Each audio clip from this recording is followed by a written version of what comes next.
talk about, tell me a little bit about, and I can imagine this was difficult the first time around, is going in and getting a proper assessment evaluation.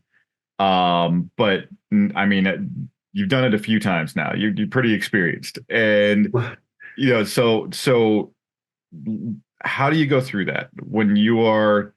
And was it, and am I right? Was it rough at first, or did you just did you nail it? It's still rough. And I must have been and I'm not the one doing it. Okay. And it requires cooperation from the outfitter that owns the business. And there's a couple ways to get the assessment. Um, First of all, is the books. You can get an assessment by, well, it's a lot of it's always going to come down to the books. But if you can get an accountant can do an assessment. And really it comes down to what money's coming in and what money's being spent and how much is left over, right? That's what the value comes down to.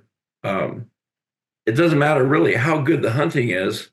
If the business is losing money every year, it's not going to be a valuable business, even if they're have trophy game out there.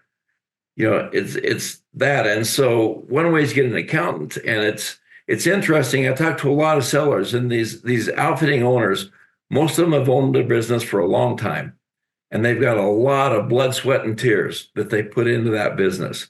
I mean, it's a backbreaking business sometimes, right? It's a lot of physical labor, hiking around with clients, getting them in, packing elk out, throwing hay for horses, doing things that can be physical. They have a lot of effort. So all outfitters think their businesses are very valuable. But it comes down to what do the books show. And so I recommend getting an accountant to go through and look at profit and loss. And I understand we all business owners write off everything they can and show it as a loss, right? I mean, in the real estate world, we write off our cell phone, we write off our Wi-Fi, we write off our office space, we write off our mileage. Everybody wants to take all the deductions they can, right? Nobody wants to give extra money to the government. So these outfitters are doing the same thing, but that doesn't, because they're writing everything off, doesn't mean they're losing money. So we want an accountant in there that can show us the actual cash value yeah. that there's money left over. Now, the thing that I think is even better is there are a few people out there who have a lot of experience with the outfitting and guide business. A lot of accountants do it, they can be an accountant for this outfitting and guide business. They can be an accountant for a convenience store. They might be an accountant for the dentist office. And they don't necessarily they have a lot of book experience, but not necessarily being in the backcountry experience. So there's a few people out there that have both, that have outfitting experience and accounting experience, and they can value a business. And valuing an outfitting business is different than even the appraiser from the bank going out and evaluating some land.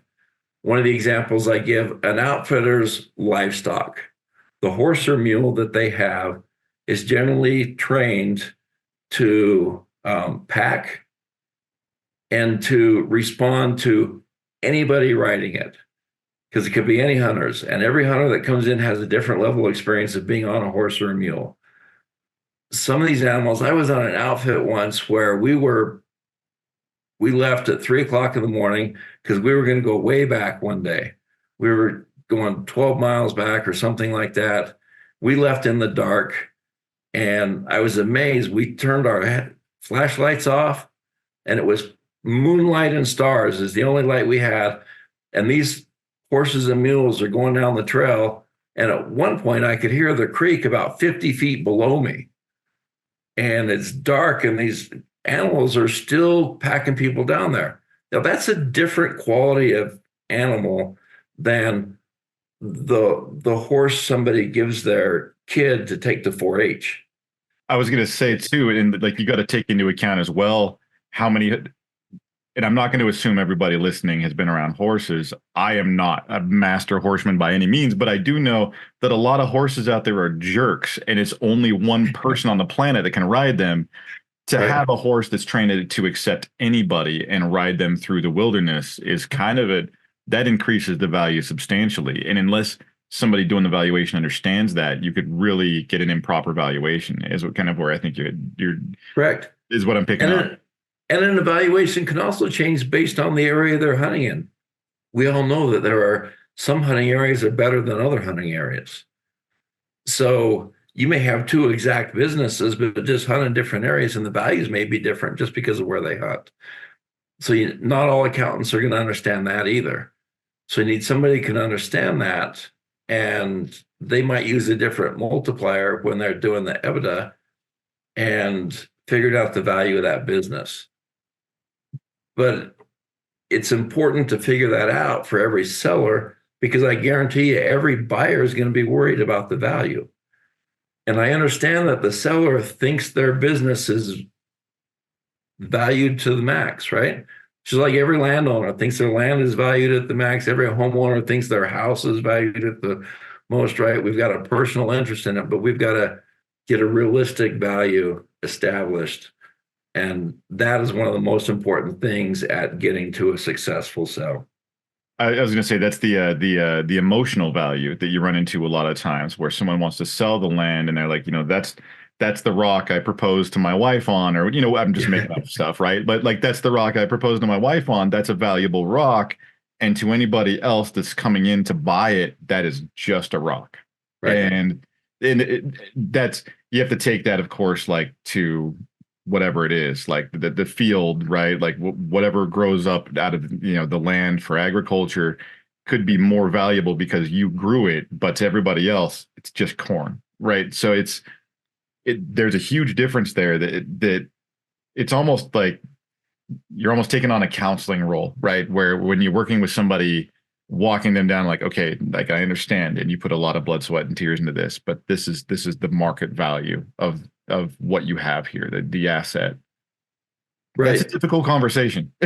Yes. And if we can get an independent valuation on it, that independent valuation holds more weight to a prospective buyer, because a prospective buyer almost always think if the owner says this is what the value is, they assume it's going to be biased towards that emotional value that owner is going to put on it.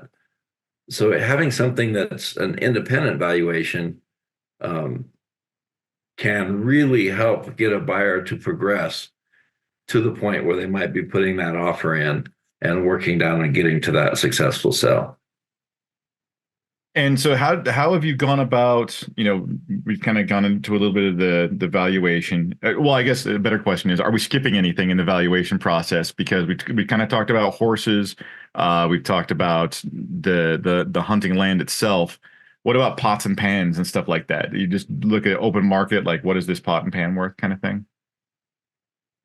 Yes, and most outfitters have, pots and pans and knives and forks, and we don't necessarily count every knife and fork and spoon, but they've got a camp set up for that will hold maybe 4 hunters, 2 guides, a cook, and it's got a kitchen, and you've got this full camp.